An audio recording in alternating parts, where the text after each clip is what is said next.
Ladies and gentlemen, boys and girls, welcome to the Football Stooges. It is time. The Super Bowl is on the horizon, happening 2 days from this video's release. So we are super excited to bring that to you. As always, this is the Football Stooges, the stupidest way to cover football imaginable. Hell fucking yeah, stupid. Yep, gonna be very stupid this week. Quick episode for you. We're gonna break down our keys to victory for both teams for the Super Bowl, what they should and shouldn't do. Gonna be a quick little episode. Basically, just gonna look at the biggest game in NFL coming up. Sad we gotta wait 2 weeks for it. I still don't like the new format with the Pro Bowl, but regardless, we still got football to talk about, and that's always a blessing. Always a blessing to have him here on the show, here for almost all of them, 99.9% of all episodes, the one, the only, Macedon. Discord's being weird. I'm trying to send you a picture. It's like, it exceeds 10 megabytes. It's like, it's not even fucking 10 megabytes. It's like 2 megs. What the? I don't have Nitro. I'm not I don't know. Nitro. I'm like, sorry. You can just take a screenshot of the picture, and it will like. I know. And it will like it'll still see. Probably not. If it gets small enough. Next up, the one, the only, still behind on not playing his college football game, Mamba. Oh fuck! I keep on forgetting. Shit, I gotta do that. You don't want to play Oregon. He doesn't want to play Oregon. He's scared of Oregon. I don't want to fucking play I beat Oregon last year, and they had like a 90-something overall, and I'm like 81. And last, but certainly not least, his team's in the Super Bowl again. The one, the only, the Patriots fan, the masshole. It's wrong button. Go straight into that. Straight into that. Well. Warriors! Seahawks, come out to play! What the fuck? Oh, on the 1 yard line, you come out and play. Seahawks, you never heard this reference, Robert? Play. Seahawks, come out and Sad part is that this is what a lot of Pats fans look like right now. What, you or him? It's usually McLife, not Modelo's. The yes. Bro, if I was Modelo, Okay, how I would long put a does this- cease and desist story. Yeah, how long is it? Because you're supposed to do it. All right. We get the idea. come out Too and good. This is too good. Fucking Seahawks, come out and play. It's still going. What the fuck? Are we done yet? You think fucking crazy. Good God. It was just like, yeah. This was. Reference to a movie, and then it's like, all right, finish it. Finish it, you fucker. All right. That was hilarious. You cannot tell me otherwise. Anyway, no Gorlami this week. I believe he's at a track, like championship or something of the name. Anyway, he's going to submit his predictions as well, which we forgot to do the scores anyway. Yeah, crack. What the fuck? Crap.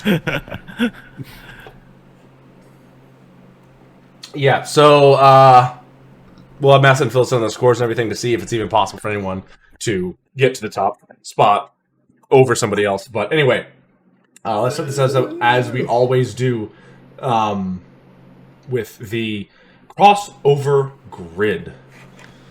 All right. Please, let's do it. Daniel Jones. Oh yeah. Wait, was Jeremy Shockey ever a Colt? No. Ooh, no. Ooh. I don't Daniel know. Jones. I remember he was a Saint, if I remember right. Playoff career. So I'm actually looking. Ooh, I don't know. Jeremy I'm Shockey actually didn't have a looking at playoff Jeremy. career reception. Oh shit. Victor. Okay, no, he didn't play for the Cruz. Victor Cruz didn't have a. Oh, what am I saying? That's the Colts. I'm thinking the Giants. I'm dumb.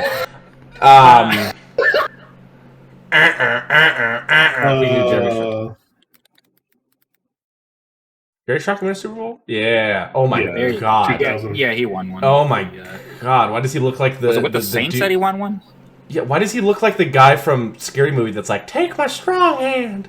Why does he look like? I gotta mix up the mashed potatoes.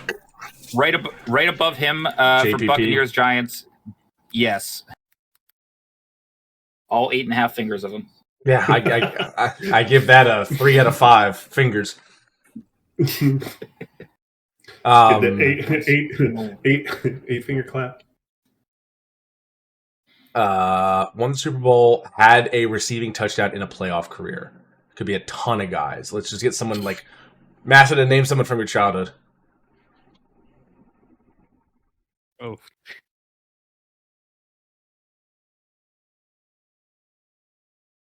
You know what? Hold on. I got he's a running back for the Eagles. 2017. Oh fuck, I had his name. Not Ryan LeGarrette Westbrook? Blount. It was no, he did not win the Super Bowl. It was with the 2017 Eagles. He was a backup of LeGarrette Blount, not J.J. There was another. Oh, he caught that touchdown. I gotta look it up. I'm Okay. sorry. 10 rushing touchdowns. RS career. What's that mean? RS? Regular season. 10 rushing touchdowns in a regular season career and won a Super Bowl. Could be a ton of different running backs all time. Let's go. Work done win Super Bowl? No. Try Roger Craig.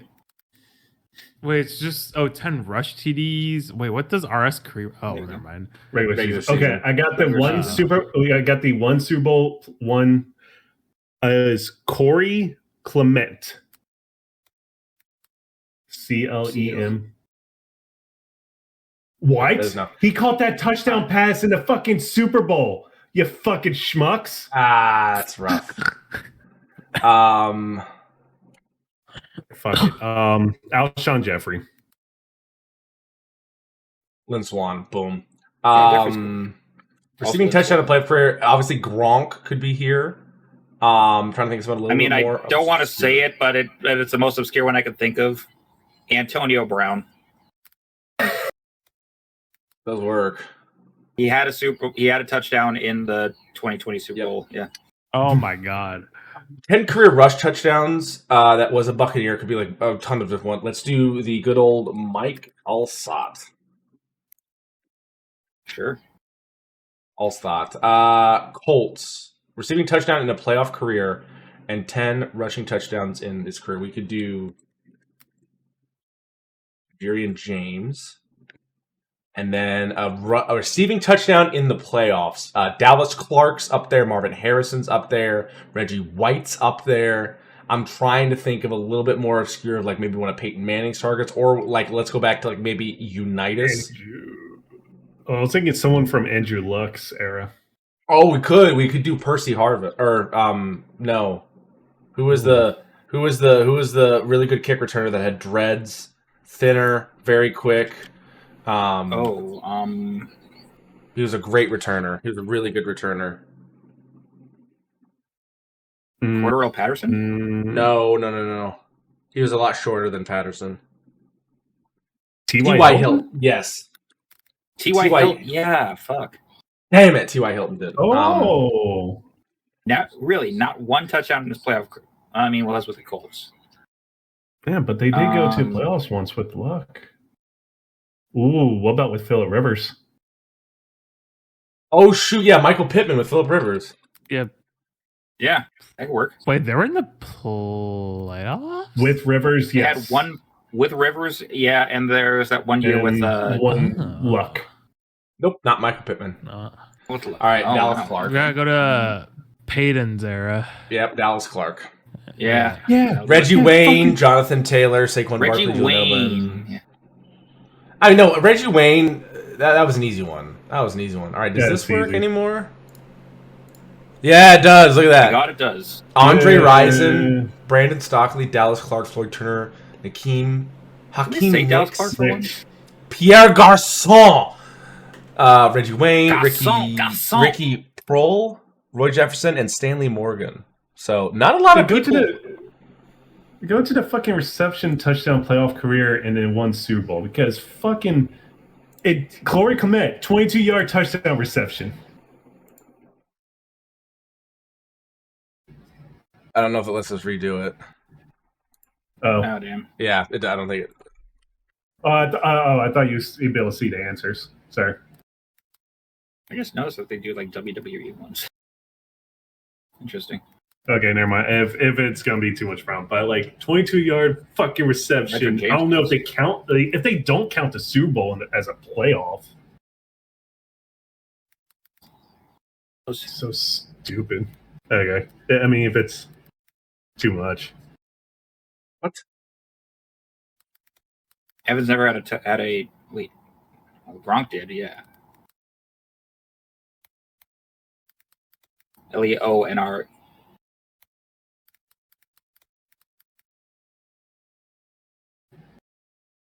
There you go. Fuck you.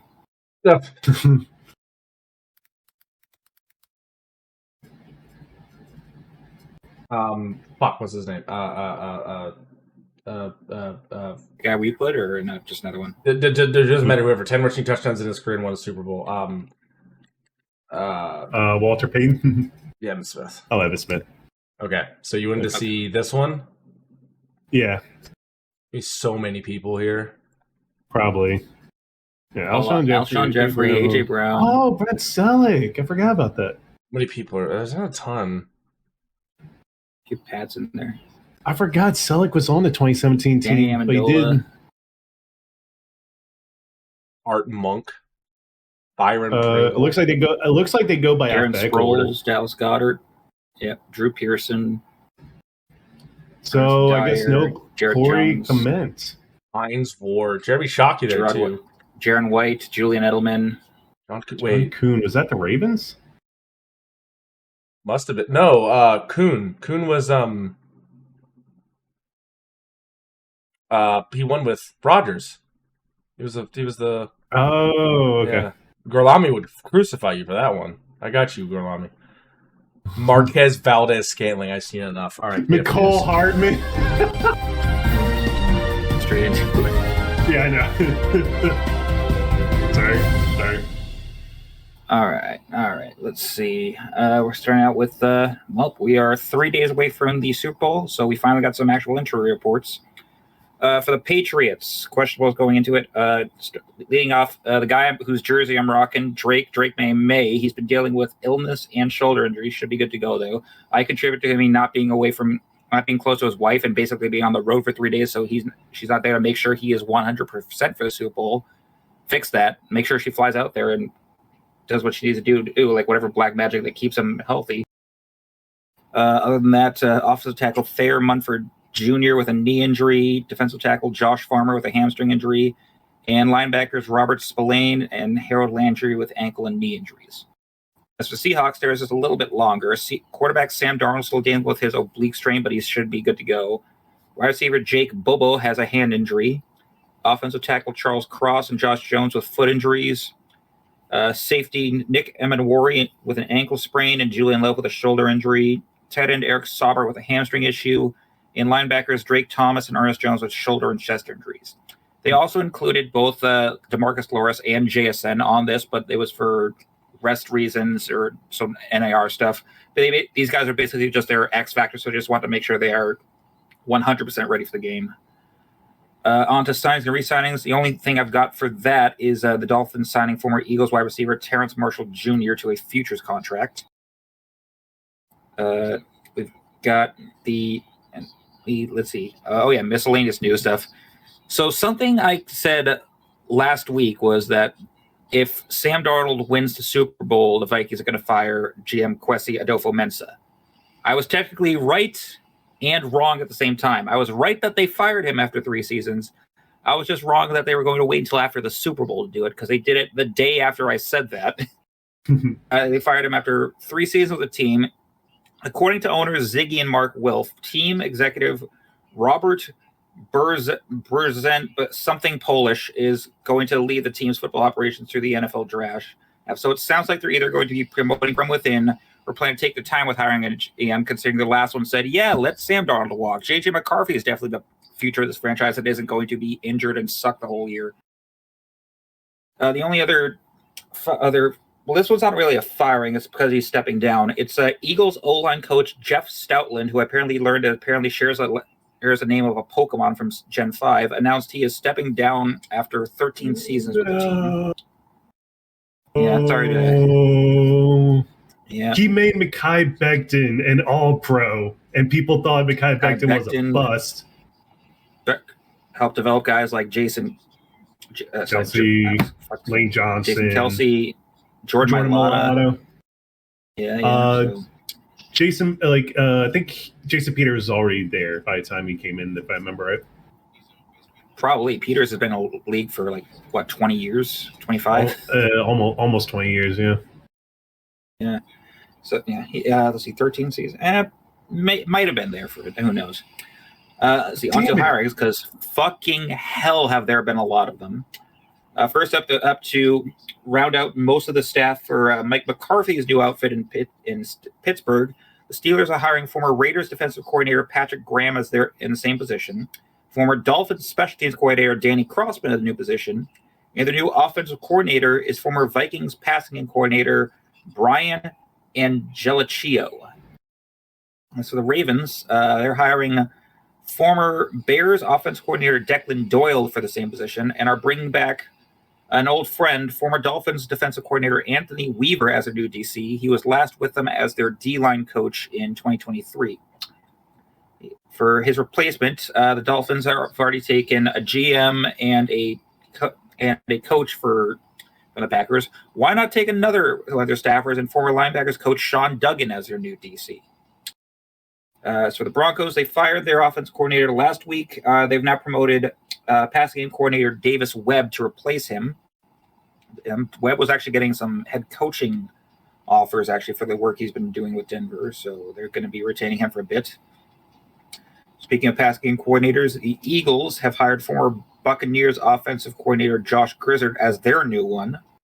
Oh God! The Jets are hiring former Colts head coach Frank Reich as their new OC. I think that's his first job since he's been fired from Indy. He was at Stanford. In the NFL, excuse me. Oh yeah. That was since the Carolina Panthers coaching gig.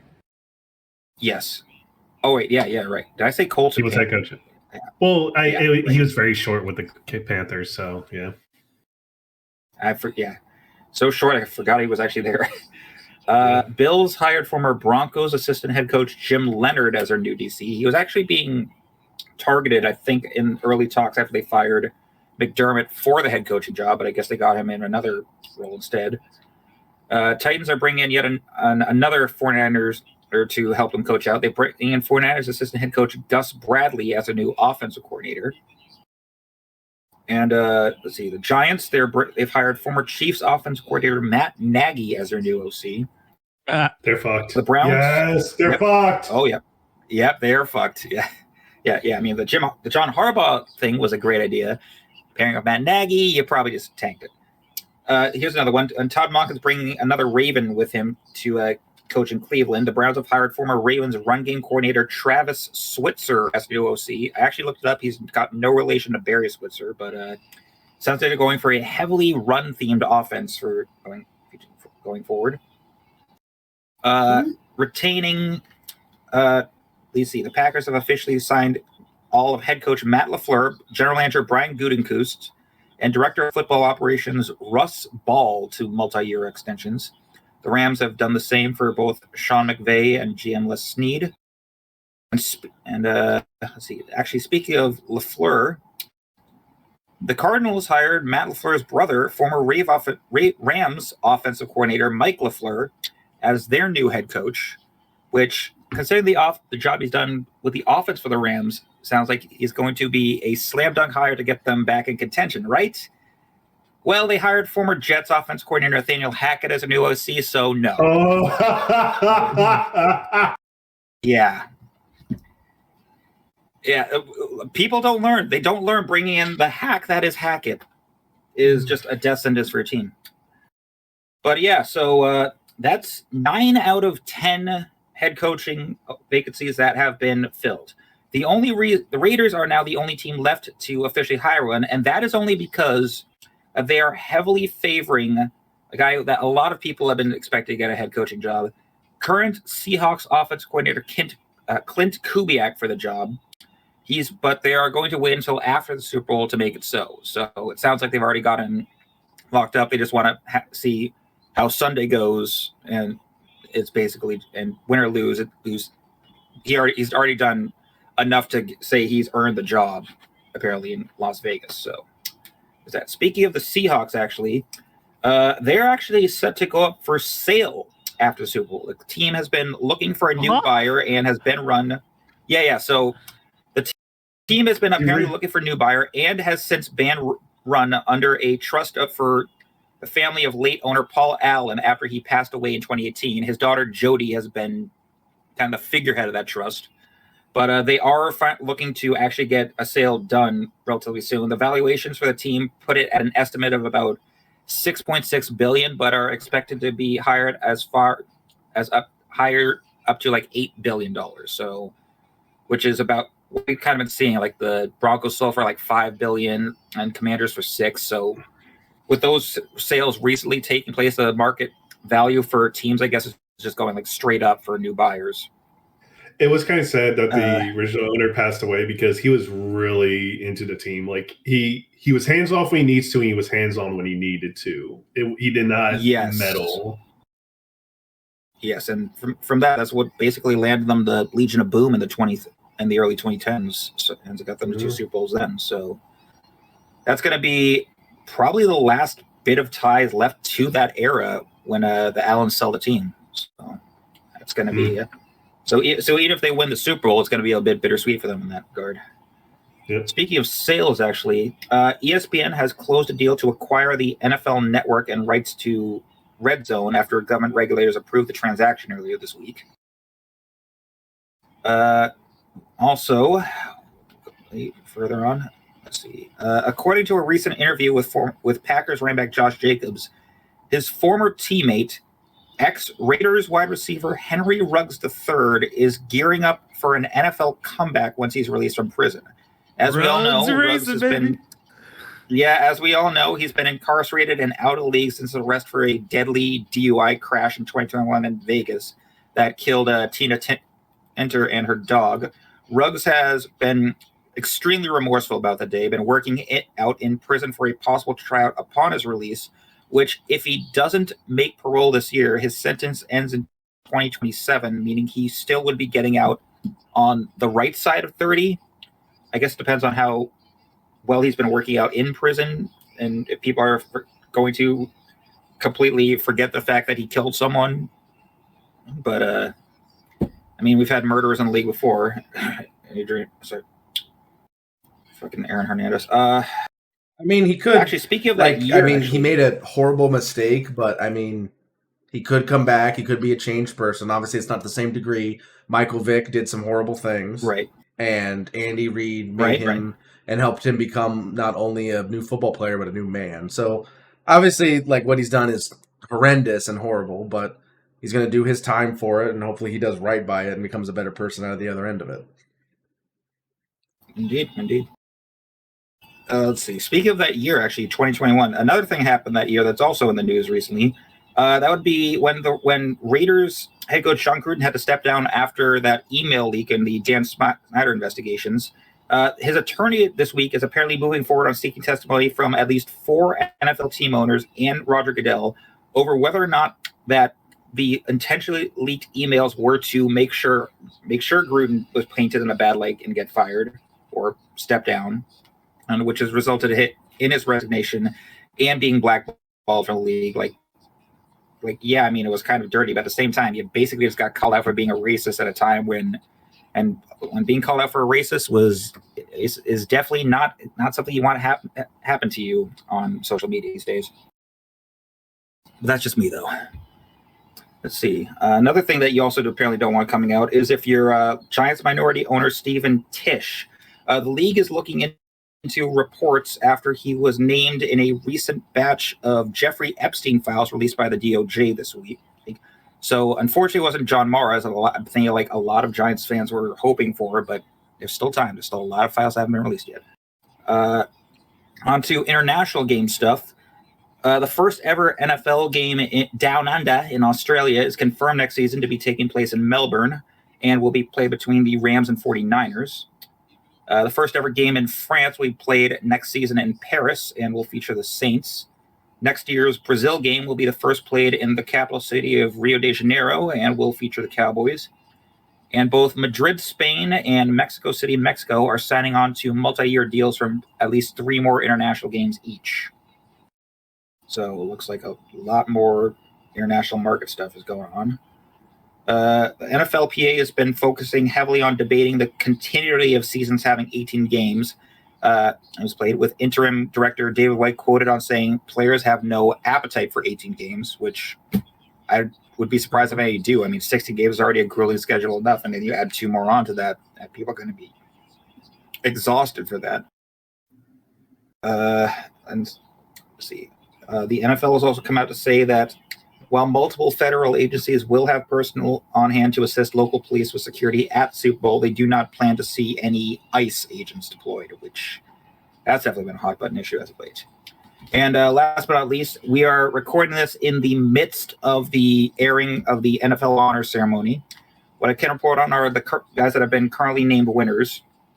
For Defensive Player of the Year, Browns defensive end Myles Garrett got it for the sack record and being the only good part about the Browns season besides Shedeur Sanders having an okay enough season to be a backup Pro Bowler. Judkins was a good rookie running back. He also had a good one, but yeah, the QB play, it was just rough. For Offensive Rookie of the Year, Panthers wide receiver Tetai Roa McMillan, who has been quiet, and I wouldn't say quietly, then basically the face of the wide receiver room in Carolina, who had a monster of a year that nobody expected out of them. The first Defender of the Year, that would be to the O-lineman, that goes to Bears guard Joe Tooney, who has been a rock on the Bears and their rebuild. Comeback Player of the Year and Salute to Service Award winner for giving back to vets and their families. That would be 49ers running back Christian McCaffrey, who, as we know, spent basically all of last year completely shot with his knee issues. Coach of the Year, my boy Braves, Patriots head coach Mike Vrabel. He got it for the massive turnaround the Patriots have had. Fan of the Year is Eagles fan Ed Callahan. Best moment of the year was the Iceman Cometh moment, where Bears quarterback Caleb Williams reached DJ Moore in eliminating the Packers in the wild card. And this year's Hall of Fame class includes Cardinals wide receiver Larry Fitzgerald, Panthers linebacker Luke Kuechly, Patriots kicker Adam Vinatieri, 49ers running back Roger Craig, and Saints quarterback Drew Brees. Congrats to all those guys. That's all I got. Also, it's not Jake Bobo. It's Jake Bobo. And right as you said that, I haven't thought of JSN. that in fucking years. Right as you said that, JSN did just win OPY. So OPOY. Oh shit! Yep. Yeah, he did. So great job Offensive there. Player of the Year. We'll have to see if we're going to be on long enough to see who the MVP is, probably. But they tend to drag this stuff out. So the Super Bowl from San It stops Francisco. at 11, so I think we'll probably be finishing up by then. Yeah, it's 10:41 now, so we got 15 minutes. We'll obviously be covering this for about 15 minutes or more. The Super Bowl from Santa Clara in Levi Stadium. I know those 49er fans love seeing Seahawks memorabilia and posters all up over their stadium. That's got to be great. Patriots and Seahawks, both 14-3 after everything has been said and done going into this game. The matchup predictor currently has Seahawks at 60% win odds, rounding up to 61, if you will. And we'll talk about why that is. I think what we're going to do is we're going to talk about 3 things each team needs to key in on if they want to win the game. We'll start with the favorites. We'll start with the Seahawks. For me, and I also know what you guys think about what after I give these, at least Seahawks then Patriots. I think the biggest thing for the Seahawks is they need to take advantage of the Patriots O-line. The reason I say that is I don't know why, or I don't know necessarily the level of it, but Kadif will probably agree on this. First round pick. Why does his name just escape me? LSU. Will Campbell. Will Campbell has not played well in the postseason. And Drake May has been getting hit a decent bit. Obviously, he played a really good defense against the Denver Broncos, but even the Chargers gave you some trouble too. So I do think the key for the Seahawks is if you can really get to Drake May, you can cause him to make some bad decisions, cause some turnovers because he fumbled the ball a lot against the Texans. And, there can be a lot of aspects of that you can really take advantage of. The second thing is that Kenneth Walker's got to have a big game. Kenneth Walker has to have a big game. The Patriots' defense is great in the pass game. I would say in the run game, that is the weaker of their two sides. They're still good, don't get me wrong. It's not a bad defense, but I think the secondary of the Patriots is their key, and to open that secondary up, you have to have a good run game. There's no Charbonnet. There's no really good two-back running system. It's just Kenneth Walker. So he's got to have a big-time game. But that's why you went out and you drafted him. He was one of the best running backs coming out of college when he came out. So definitely he has to have a huge game. And third thing for the Seahawks is you need to protect Sam Darnold. You cannot let the Patriots get to Sam Darnold. I think one of the biggest issues Sam Darnold had last year when he was playing for the Vikings is when they fell apart after having that great season is he got sacked 9 times. I feel like when it comes to dealing with the pressure of not pressure of a game, but the literal pressure coming out of quarterback, Sam Darnold does not deal the best with it. That's probably the worst thing I've seen about him these past few years that he's played. So, what do you guys think about those 3 points? What do you like? What do you dislike? Anything to add, take away? What I've heard with the Will Campbell, he hasn't been playing 100%. I think that's one thing kind of affecting. Right. I don't know if that's it true is. He's spent a lot of the end of the regular season dealing with an ankle injury. So I feel it's a bit of part of that. Also with the case of with the going up and having trouble, especially against, like, as we said, the Chargers and Texans. It's an issue we've been seeing with a lot. Like, he's a rookie going against the guys like Khalil Mack, Will Anderson Jr., Nick Bonito, Tier Tart. Like, these guys are quite younger upper echelon of like good defensive players. So I feel like it's a bit of rookie jitters or just experience versus experience levels that also have contributed to that. So which again he needs to work on. He needs to be what we've drafted him to be, is that franchise franchise blindside blocker that we're looking for. And I don't want to see that kind of performance again, especially at the biggest stage in the NFL right now. Because if he just keeps giving up, then that's just obviously Seahawks all the way. Yeah, I think regardless of whether it's because he's a rookie, it's because he's hurt, or whatever it is, take advantage of it. Doesn't matter. If you're the Seahawks, doesn't matter what Will Campbell is going through. Jitters, ankle injury, foot injury, he recently lost his goldfish. If he has something you can take advantage of, take advantage of. You want to, if you can pressure Drake May, I think that you can cause him to give some turnovers away, and then it's all turnover differential is a big determiner for games. Masson, what do you think the biggest of those three is going to be, as far as if they can only do one thing? What thing do you think they're going to need to do the best? Out of what you said?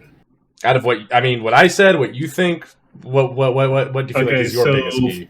Well, I would say one thing, the biggest thing, it's going to be the coaching. Do not look past your opponent. I won't say look past, do not play down to them. Or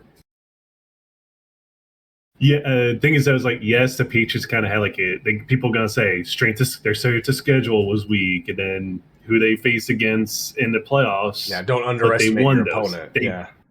Do not underestimate your opponents, because they won those games to get to the playoffs, and they won those playoff games. It does nothing against the Patriots. They won. They're in the Super Bowl for a reason, for winning. Pause for a minute. I think we might have missed Defensive Rookie of the Year, but Matt Stafford just got MVP. Oh. Yeah. Quick rabbit trail for that. Between him and May. I honestly think May lost it in the playoffs. I'm not gonna lie. I think May lost that in the playoffs, because May's playoff. I think honestly, stats wise, I feel like Herbert's almost had a better playoff than May in some ways. Like obviously not touchdowns. So defensive but... rookie of the year. Per Schefter, defensive rookie of the year was Browns linebacker Carson Schweissinger. Mm-hmm. So that's what we missed. All right. Okay. Yep, Schweissinger and So, yeah. I mean, I'll say the biggest thing. Go ahead. Oh, let's say, like, as I said, the biggest thing is coaching. So, like, do not underestimate the Patriots. Yes, easy to schedule. Who cares? You get whatever schedule you play the games. And then only one playoffs, game. they kind of got easy. Yeah. It's only one game. And you go out and play your best. While also don't, because some people don't think it's the Patriots. Like, because Vrabel was under Belichick. Like, do not try to do anything cute. Just play like you've always been. That's like my biggest thing with coaching. They are a well-disciplined number two team. thing. Yeah. Number two thing, have some plays for JSN. He helped you get you there. That's already going to be no question. That is going to be a matchup to watch. JSN and Christian Gonzalez is going to be prime. Ooh. Honestly, I would love if there was just like ESPN3 just showed like a camera on both of them at all times. Like, just have a camera just on, because that's going to be such a good matchup. Such a good matchup. That's my really two biggest things. Okay. Any keys, Mama, you want to add, or anything that you like or think is going to be the most important out of this for the Seahawks? The key to the Lombardi is going to be who makes the least amount of mistakes, especially the quarterbacks. Yeah, I would agree. It's going to come down to turnovers. So, I mean, it's you got the legend Sam Darnold, Jets quarterback, never been to the Super Bowl. Everyone kind of threw him off to the side, and then you got a young Drake May who's I mean, what isn't that Drake? This is Drake May's first playoff overall, right? Well, yeah, first playoff overall. No, it's his first playoff. Yeah. Yeah, it's the first playoff rush. There's gonna be a lot of jitters, probably a ton of mistakes from both the quarterbacks, but yeah, whoever makes least mistakes win. So I think that's a good point to make, because these quarterbacks can have some big moments where they have made some mistakes. Obviously, Darnold last year getting sacked a ton. There were some mistakes, obviously, for them throwing a couple picks in that game. And then May has had a pretty sloppy playoff thus far. So we'll have to see how it goes. Flipping over to the Patriots side of the thing. The three thoughts for the Seahawks. No, I thought, he honestly, commented. Both what you guys said. Yeah, both of what you guys said was basically just what I was going to echo. They can't look past their opponent, or at least in this case, playing down the competition, and just can't be making mistakes. That's all I was going to say. Yeah. For the Patriots, first thing is that your defense has to be on point. This Seattle Seahawks defense has more weapons than your average Fallout New Vegas Courier 6. Like, there are guns on guns on guns on guns. Cooper Kupp is a wide receiver 2. JSN is a wide receiver 1. You have Jake Bobo is a massive red zone target. Then also AJ Barner is a tremendous tight end, blocking and receiving. Obviously no Charbonnet, but then also Kenneth Walker III is an explosive running back in space. And Sam Darnold has been a talented quarterback and put himself in the MVP conversation. Obviously didn't win it. So your defense needs to go out and needs to be damn near perfect. If you can, like I said, for the Seahawks not to let it happen, pressure Darnold, really disrupt some of these receivers, because you're going to have to cover a lot of guys. Cooper Kupp is older. He would still be a wide receiver 1 on some of the teams in the NFL. So you're going to have to be, your secondary is going to be on fucking point, big time. The second key, I would say, is there is a lot of youth on the defensive side of the ball for the Seahawks, especially their secondary. And the reason I kind of bring that up is that you guys remember some moments that were happening in NFC Championship game where some of that, I would say, it's a weird word to use, but immaturity in a way kind of came to head. There were some personal foul calls. There was some taunting. There was some, level of, not keeping a cool head, I guess is the best way to put it. A little Richard Sherman disease to if they lost that game, Reek Woolen, if they lost that game, Reek Woolen was probably going to be torn apart by the 12 man. I'm just let's Or not traded right then and there. Yeah. So they probably would have traded Yes. right then and there. This is not me saying to play dirty or me saying to do things outside of the game, but if you can get into the head and start getting this Seahawks defense, especially those secondary guys that like to chit chat and get under their skin, get in their head, really disrupt them mentally, that is going to do a lot more against them and those younger guys than it will against a seasoned veteran. So I think it's a weird kind of key to the game, but I think if you can really, again, if you can throw a guy off of his game mentally, because again, a comfortable athlete is a talented athlete, is going to perform well. If you can make them uncomfortable, not in a weird way, but make them uncomfortable, making them think about other things, but yeah, don't go out there like Kevin Garnett on Mother's Day and tell Tim Duncan who recently lost his mom Happy Mother's Day. Don't do stuff like that. Don't be KG, but go out there and ruffle some feathers and try to get them off their game, and it might work in your favor because the Rams nearly capitalized on that and could have won the game partially in response to a taunting penalty. And then finally for the Patriots, I think you need to forget these last 3 weeks. Yes, you've won games and a win is a win. Absolutely. Have they been pretty? Fuck no. These have been some of the ugliest games the Patriots have honestly played all season, and they lost to the Raiders early in the year. So Game of the season, yeah. So you need to forget this is the one game you can go out and you can go win. I'm not saying that's impossible. Do not get me wrong. This is one game. Any team can beat any team any given Sunday. But you need to go out and you need to play the game that you know you're able to play. That game you played against Buffalo. That game you played against some tougher teams. You need to go out there and be that Patriots team and not be the Patriots team that nearly literally handed the ball to CJ Stroud 7 times in a game.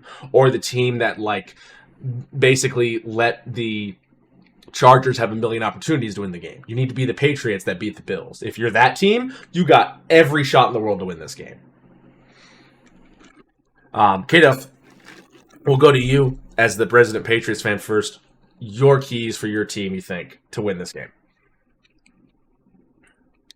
Well, let's see. We've got a great defense, obviously, as we discussed. As defense wins championships, and we've had a great front seven most of the year. You got Milton Williams spearheading that, who, as Masson can attest, has been a shit wrecker on any D line, and I was actually been in this surprised position about that. before.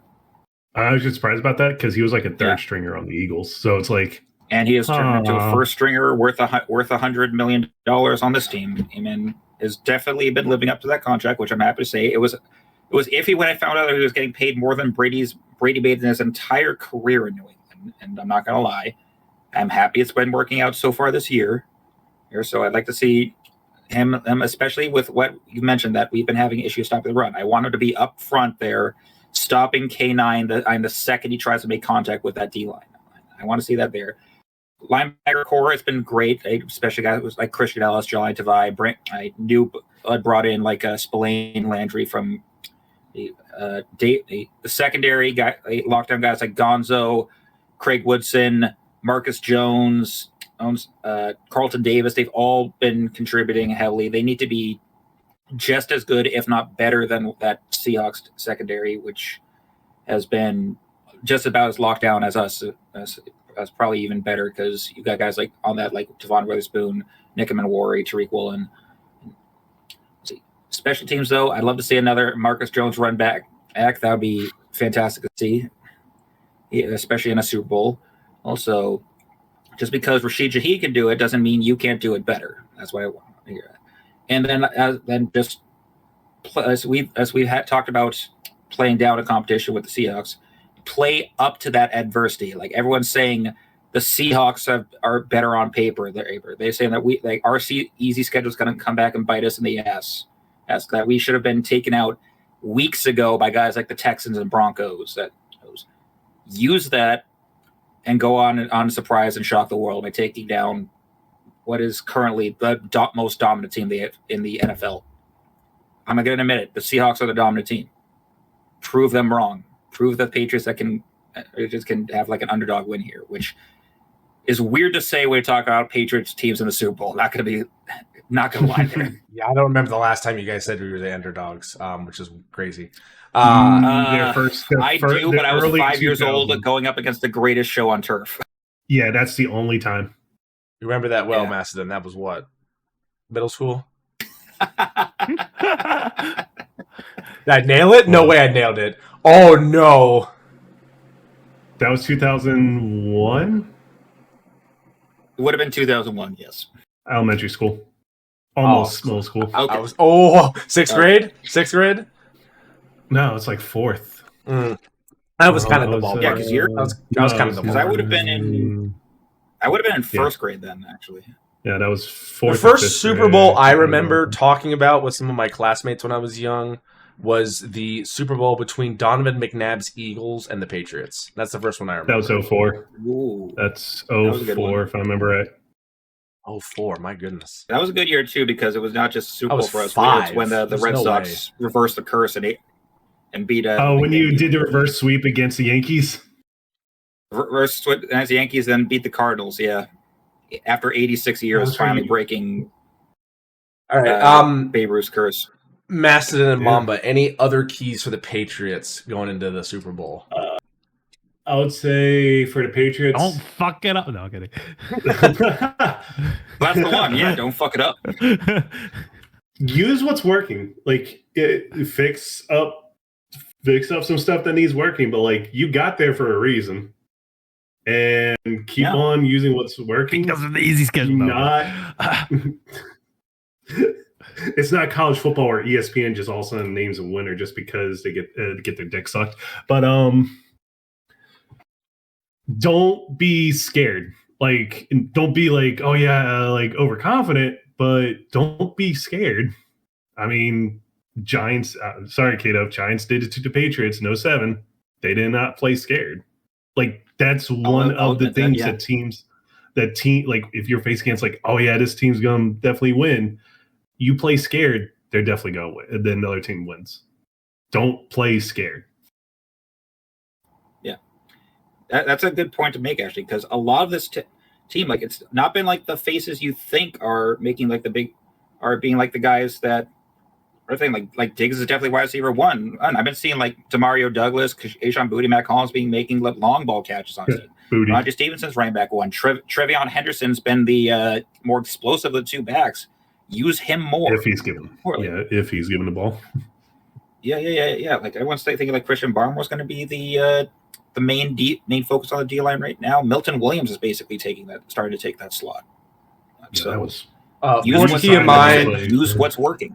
Fourth key of mine for the sorry, Patriots: have Ramondre Stevenson dunk both of his hands into super glue before the game starts. Because goodness gracious, can you not afford Ramondre legalize Stevenson? Stickum just for him.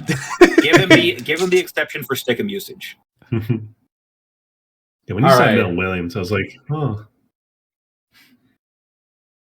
I guess we just go into predictions. We forgot to record them before, so Macedon, can you give us from bottom to top the win-loss? Well, go ahead. You want me to go from bottom to top or top to bottom? Bottom to top because I think it's just, Bottom. All right. So last place, it is Lob, 223 and 112. Went 3-0 this week. Then it is Gorlomi, 229, 102, went 4-0 this week. Then it is me at 236 and 98, 3-0 this week. Haduff at second with 237, 103. And Mamba, 238, 101. Let's fucking go. If Kaduff has to what's to happen for Kaduff to win it is get it correct. So pick the Seahawks. And if not the close, no, he needs to he's have a the game closest back. score. He's a game back, or is he a game and a half back? You can't Can tie. you have 2 games because So the Mambo point has differential less has to be 2 or 3 in order for Kadev to get ahead. Because Mamba has to get it wrong, Kadev has to get it right and score for him to win. Yeah, Mamba has to pick incorrectly and Kaduff pick correctly and closest score. Or Okay, if so he's only one the that point picks, differential he has to be 3 because Mamba goes down 1, Kadev goes up Yep. 2. Okay. So Yep. with that, our predictions. I'm gonna go last. So we're gonna go from the backward to forward. So we'll start with Kato. Oh, okay. Okay, now I'm doing this because I have to believe my team. I know you guys are all going to say Seahawks. You have to believe in your team, or you do believe in your team. I gotta believe in my team. I do. So you don't consciously believe in your team. I do believe, and I Okay. Let me rephrase. I do believe in my team, and I because That's I've been a crazy. Pats fan all my life. I have to. So yeah. I don't think it's going to be like a blow the doors off thing. So give me the Patriots by 3. All right. Okay. Next up, Mamba. I'm gonna pick. No, Oh, me. I'm well, next. no, yeah. Oh yeah, back. Sorry, back. Yeah. You're right. God damn. I'll say Seattle, but reason why I want to say it because DeMarcus Lawrence is on that team, and he gets to get a Super Bowl when he never had a chance to on the Cowboys. So fuck you, Cowboys. Seattle by 7 for DeMarcus Lawrence. Now, Mamba. All right, give me a Seattle by 10. Seattle's gonna fucking whoop their ass. I think it's gonna be a little bit closer. This is word for word my prediction. Sam Darnold's grandpa was the Marlboro Man, and his name is Dick Hammer. That's all I need to see. Seahawks by 40. Wait, by 40? Yes. That's Yes. real. Yes. You and Yes. Yes. That's Yes. fucking hilarious. No, listen. I genuinely believe that this is not going to be a close game at all. This is going to be a worse Super Bowl than when Tom Brady played Aaron Donald in the Super Bowl. This is going to be a blowout. Damn. This is not going to be close. The Seattle defense is going to absolutely obliterate Will Campbell on that left side and immediately going to take Drake May out. Drake May is going to have 2 fumbles and a pick. Kenneth Walker III is going to run for over 100 yards. JSN is going to have 4 or 5 touchdowns. Donald's going to pass for 4 or 5. JSN will have 3 of those. And this is going to be a 40-point blowout. This is going to suck as a Super Bowl. This is going to absolutely suck. That is my prediction. This isn't a rebuttal. I'm just commenting on this. I already knew about the Marlboro Man thing. I did not know his name was Dick Hammer. Yeah. That's actually fucking. Yeah, and Kato, your dick is going to be hammered. All right? Seattle's going to win by 40. God. Why did you bring Pain Olympics in here? God damn it. That's thing about me chopping my dick off. So yeah. I loved because there was a Bustin' with the Boys podcast, which is Taylor Lewan and Will Compton show, and they were talking to Mike Vrabel. I think he was still the coach of the Titans, or when he just became the coach of the Patriots. And they were like, what body part would you give up to win another Super Bowl? And then obviously Will Compton's like, would you give up your dick? And then he's like, yeah, I mean, I'm married and got kids. Yeah, why not? I remember the Gridiron. That's I remember the Titans. Gridiron That's Titans Titans. episode where they do the wild card bit where they beat the Giants. It's like, here you go, Tommy boy. And there's just a bloody censored bar. Oh yeah, we beat the Patriots. But then Taylor Lewan and Will Compton. Taylor Lewan and Will Compton were at the Super Bowl media day, and they actually gave a question to Mike Vrabel. Said like, "Do you need any anesthesia or anything?" And he's like, "No, I'm gonna do it without anesthesia. You know, I think I'm only gonna do half of it. I'll keep the other 6 inches." And that was like, "Okay, Vrabes. Okay, pretty funny." Pretty funny. That's funny. He gets to keep it joking like that. That's actually Oh, pretty absolutely. good. Yeah, absolutely. But yeah, Super Bowl in 2 days from this video's release on Friday. So please enjoy it. Obviously, the commercials are always hilarious. So the halftime show is Bad Bunny, and I think Green Day is also included as well in it now. Green Day's the like pregame stuff, and then Bad Bunny's thing. So it's 2 people that Donald Trump absolutely loves. Yeah. Enjoy the halftime pregame festivities.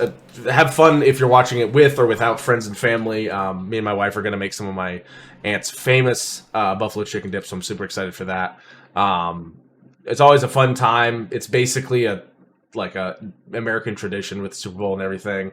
If you're a plumber, your job sucks. But anyway, So enjoy. How many times is Collinsworth going to say, "Now there's a guy," while sucking that person's dick like he does? Okay, Mahomes? over or Now, under there's a guy, 2 yeah. over or under of Chris Collinsworth saying Mahomes 2.5 times. I'm taking the over. Over. Over. Wait, what'd you say? Over That under was very Chris Collinsworth. like by Drake Yeah. May there. Over or under Over. of over. Yeah, we're all taking the over. Come on. Now there's a guy that would give Mahomes a run for his money. Yeah. Anyway, enjoy football. This will be our last NFL game for some time. Still football though. Still got the spring leagues. Still got the UFL. So keep that in mind. But at the same time, NFL season is the weirdest NFL season almost any of us can remember is coming to a close. So enjoy it. Enjoy the festivities. Enjoy killing on live television as you know the entire population of Boston is going to be wailing into Monday morning. And most importantly, run the damn ball. Have a good night.